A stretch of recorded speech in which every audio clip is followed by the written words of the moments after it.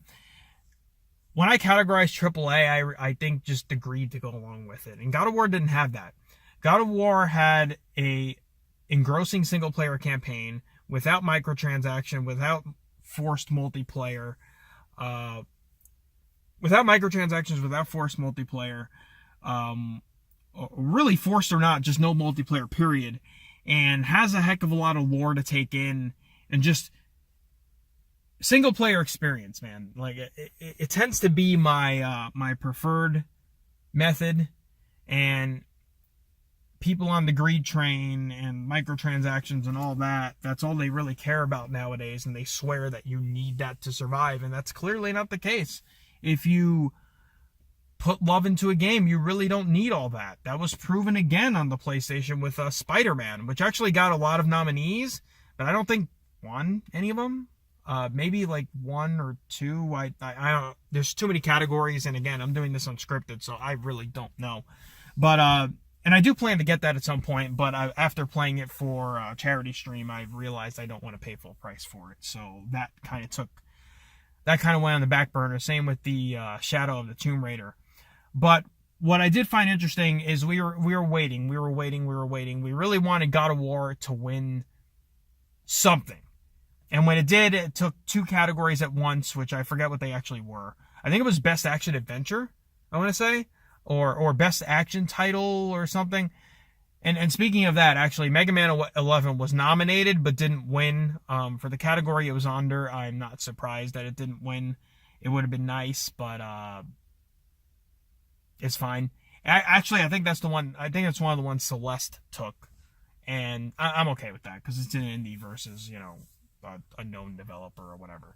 But God of War took two categories, and we were happy about that. But given how most of it was a Red Dead Redemption sweep, we honestly expected it to win Game of the Year, and then when it ended up being God of War instead, holy shit, like that made my night, honestly. And again, bias will be biased, but the whole thing is it's just like, people don't understand, like, God of War went from, sure, it had its claim to fame back in the day, but really it was just another Devil May Cry type thing, and in my opinion, it was better, or Devil May Cry was better. And Kratos himself was just kind of this one-dimensional character. Like, you really gave a shit about him in the first game when you, like, were first finding out about why he wants to extract revenge against the gods and so on and so forth.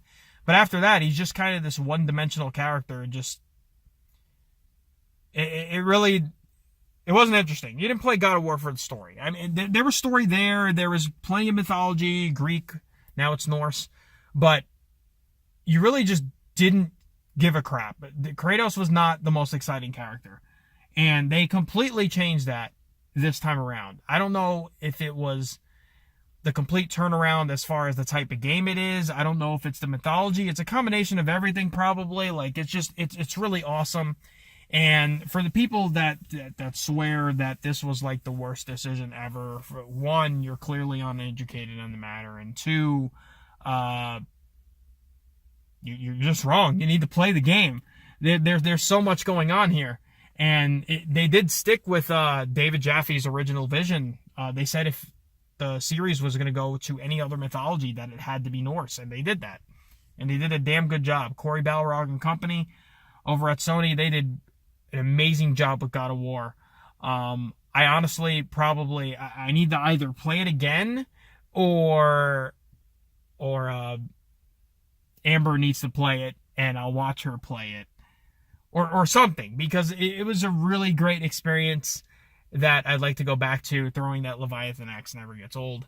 I was about to say something else, but that's technically spoilers if you haven't played, so I don't want to say that. But yeah, so that was it. And this is where I was going to wrap up, but I want to bring something up just because of the video I saw that kind of influenced this rant. Out of nowhere, it was announced that for the first character that isn't Piranha Plant for Super Smash Brothers, because Piranha Plant is free for those who pre-ordered the game, I believe, so you get a code for that. But the first official character for the Season Pass or the Battle Pass or whatever the hell they're calling the Smash Pass, we're going to call it that, the Smash Pass, right? For the Smash Pass, they announced the first character, and it's, not Nintendo related. I think everybody that's going to be in this is not going to be, from what Reggie would let us to believe, it is characters that you would not expect to meet in Smash Brothers. And I certainly didn't expect what happened. Joker from Persona was announced. I don't know anything really about Persona, so I can't really speak on that, but I also didn't expect that. So that's pretty cool. And also leads me to believe that maybe we'll see like a Persona something on the Switch. I don't know what that something is, but maybe that's a hint. There was a rumor going around that there was going to be a Metroid Prime trilogy on the Switch, a port of that. That didn't happen. That's unfortunate. The one other thing worth noting is, regardless of where you stand in the gaming spectrum, it was nice to see some of the top representatives from all the sides, from Nintendo, Sony, and Microsoft, in the same place, talking about unification in gaming and so on and so forth. And I said I was going to wrap up there, but I'm now all of a sudden I'm remembering all these other things that are worth noting outside of the actual awards itself. There was more of an emphasis on women in the space. There was like 2 different segments that talked about that, about women in the space, and it felt like it was this empowering thing. And honestly, we need to end bro culture, quote unquote, in gaming anyway. So kudos to that. More diversification as well, in a time where, let's be honest, our current establishment thinks certain things are okay and certain people are not okay. So seeing diversification at all is nice. And on that same note, I think I'm actually going to finish with this one. I think the guy's name is Sonic Fox. If I got that wrong, I do apologize. I don't think I did, though. The guy comes on stage, he's in a costume, and the guy is black, he's a furry, and gay. And all of that is perfectly okay. To come out at the Game Awards and say all that and be the awesome individual that you seem to be, like a happy and bubbly person and all that, that is amazing. It was definitely one of the highlights of it. Even if it wasn't like one of the actual announcements or, most of what people watch the Game Awards for, this was nice to see. It's good to know that, especially in today's times where things feel like they're not going so great for our country as a whole, our country being the United States, that things like this can happen and we can still unite and be together and so on and so forth. And then also, of course, the overall trending. I swear I'm done after this. The overall trending of the Game Awards this year versus any year previous. I think it was like number 1 or something. I think I recall hearing that. The Game Awards is just, I don't know. It turned for kind of a joke into this more and more serious thing that I actually look forward to every year now. And I think actually the last few years I've actually enjoyed it a bit more than E3, which is not saying much for the excitement or lack thereof of E3. But I think that's going to wrap this up. I do apologize for how all over the place as this probably is one of the most all over the place things I've done. But then again, this is what you've come to expect from me if you've been paying attention to this space at all. I do hope you enjoyed something out of it or maybe can relate in some way, shape, or form. If you want to discuss anything, I am more than happy with doing so, especially concerning the fact that I did the Diablo thing and started this whole rant thing on the channel as opposed to just, the gameplay commentary and stuff like that. Feel free to leave something in the comments. I will respond with the audience I have, or I should say lack thereof. I have no problem whatsoever with responding to everybody. Hell, even if I get an audience, I want to try to respond to everybody. Everybody deserves to be heard. Everyone has a voice. Feel free to say something, like and subscribe if you have enjoyed this in any way, shape, or form. And look forward to another thing like this, probably with actual gameplay as opposed to footage for Smash Brothers, because I think I'm going to record that right after this while my thoughts are fresh. Again, ranting off topic. We are going to end this here. That's my thoughts on the Game Awards. You let me know what you guys thought. Thank you for listening. Take care. Have a good night.